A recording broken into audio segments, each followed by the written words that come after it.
Hi, friends. This week for Math Journal, we're going to do interactive ones. That means this screen on the computer, you can move the pieces around. So all week, when you see these math journals, you'll be able to move the pieces on the computer.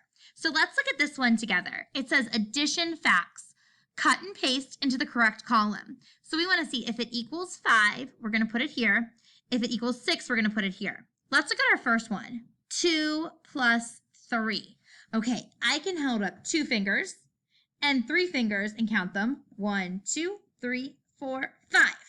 You could also use your snap cubes. We can put 2 snap cubes and 3 snap cubes and then count them, and we would have 1, 2, 3, 4, 5. You can also tap your chin and count it. 1, 2, 3, 4, 5. So remember, you can use any of your math strategies to help you solve these.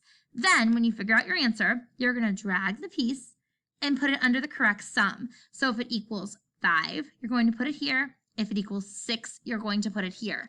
And again, friends, all week, when you see these slides, you can move the pieces to complete the interactive journals. Okay, Mrs. Newlands and I will see you back for science time.